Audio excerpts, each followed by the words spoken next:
उस दिन चंदा ने अपनी माँ की एक ना सुनी, उन्हें कोठरी में बंद कर दिया। सुबह होते ही जबरन उसे स्नान करवाकर भगवान विष्णु के मंदिर लेकर गई। आखिर इस तरह के व्यवहार करने के पीछे कौन सा कारण था? कौन थी चंदा और क्या है बृहस्पतिवार की पूजा की कथा? आइए जानते हैं इस कथा के माध्यम से।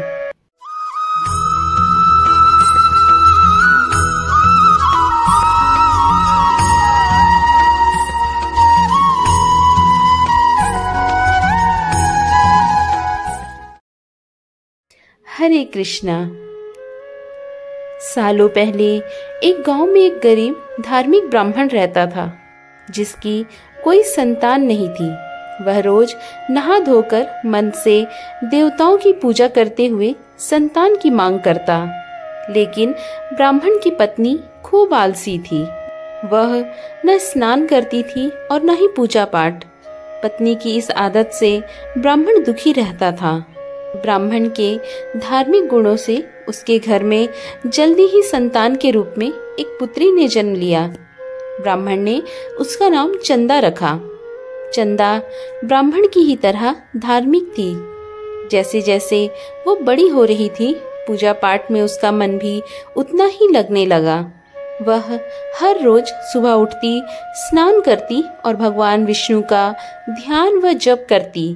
इस तरह वो बृहस्पतिवार का उपवास भी करने लगी।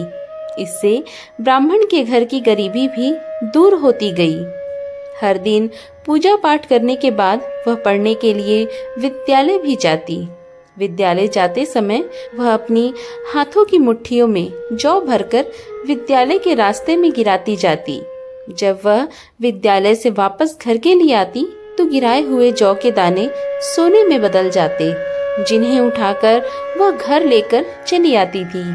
एक दिन ब्राह्मण की बेटी सोने के जौ सूप में साफ कर रही थी। तभी वहां आकर उसकी माँ ने कहा, बेटी, सोने के जौ को साफ करने के लिए सोने का सूप होना चाहिए। ब्राह्मण की बेटी को माँ की बात एकदम सही लगी। उसके अगले बृहस्पतिवार को उपवास रखने के बाद उस लड़की ने बृहस्पति देव से सोने का सूप मांगा। ब्राह्मण की बेटी हर बार पूरे विधि विधान से बृहस्पति देव की पूजा अर्चना करती थी। इससे प्रसन्न होकर भगवान उसकी सारी इच्छाएं भी पूरी कर देते थे। इस तरह उन्होंने सोने के सूप वाली प्रार्थना को भी स्वीकार कर लिया। अगले दिन हर रोज की तरह ब्राह्मण की बेटी पूजा पाठ करके विद्यालय गई और रास्ते में जौ के दाने बिखेरते हुए गई। वापस आते समय जब वह जौ के दाने बिन रही थी तो उसे सोने का सूप भी मिल गया। सोने का सूप लेकर वो घर आई, जिससे उसने सोने के जौ साफ किए। एक दिन इसी तरह ब्राह्मण की बेटी घर के बाहर बैठकर सोने के जौ को सोने के सूप में साफ कर रही थी।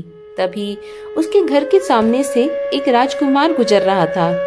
राजकुमार ब्राह्मण की बेटी को देखते ही उस पर मोहित हो गया। जब वह अपने महल पहुंचा तो ब्राह्मण की बेटी के मुंह में उसने खाना पीना त्याग दिया। जब राजा को यह बात पता चला तो उन्होंने राजकुमार से इसका कारण पूछा। राजकुमार ने अपने दिल का सारा हाल राजा को बताया। अगले ही दिन राजा अपने मंत्रियों के साथ ब्राह्मण के घर गए और ब्राह्मण के सामने उसकी बेटी का विवाह अपने राजकुमार से कराने का प्रस्ताव रखा। राजा का प्रस्ताव सुनकर ब्राह्मण काफी खुश हुआ। उसने तुरंत ही विवाह करने के लिए हाँ कर दी। कुछ ही दिनों में राजकुमार और ब्राह्मण की बेटी चंदा की शादी हो गई। इधर चंदा शादी होने के बाद अपने ससुराल चली गई, उधर ब्राह्मण फिर से गरीब होने लगा। उसके बुरे दिन दोबारा वापस आ गए। एक दिन ब्राह्मण अपनी बेटी से मिलने के लिए उसके ससुराल गया।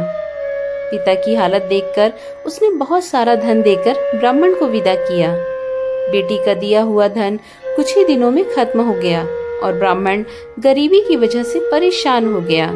ब्राह्मण फिर से अपनी बेटी से मिलने के लिए महल गया और बेटी को सारी समस्याएं बताई। अपने गरीब ब्राह्मण पिता की बात सुनकर उसकी बेटी ने कहा, पिताजी, कल आप माँ को लेकर मेरे पास आए। मैं उन्हें बृहस्पति देव के उपवास और पूजा की विधि बताऊंगी। इसे करने से सारी समस्याएं दूर हो जाएंगी। ब्राह्मण ने ऐसा ही किया। अगले दिन वह अपनी पत्नी को लेकर महल में बेटी से मिलने आया। चंदा ने अपनी माँ को बहुत समझाया कि उन्हें आलस त्याग कर सुबह स्नान करना चाहिए और भगवान विष्णु की पूजा करनी चाहिए, लेकिन ब्राह्मण की पत्नी ने उसकी एक भी बात नहीं सुनी। वो अब भी पहले की तरह ही रहती थी। माँ की ऐसी हरकतों से तंग आकर एक दिन चंदा ने माँ को एक कोठरी में बंद कर दिया। उसे जबरन सुबह स्नान करवाया और भगवान विष्णु की पूजा करवाई। इससे उसकी माँ की बुद्धि में सुधार हो गया। अगले ही दिन से ब्राह्मण की पत्नी सुबह उठती, स्नान करती, भगवान विष्णु की पूजा करती।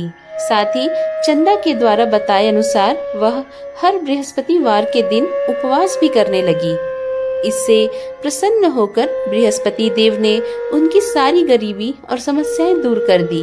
फिर वह एक सुखी और संपन्न जीवन जीने लगे।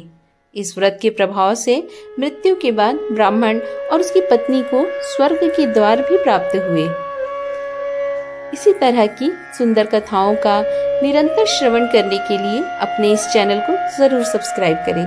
साथ ही आप हमसे और कौन सी कथा सुनना चाहते हैं, नीचे बने कमेंट बॉक्स में हमें जरूर बताएं। और हाँ, ये कथा कैसी लगी ये बताना ना भूलें। हम मिलेंगे इसी तरह की सुंदर कथाओं के साथ। तब तक के लिए राधे राधे।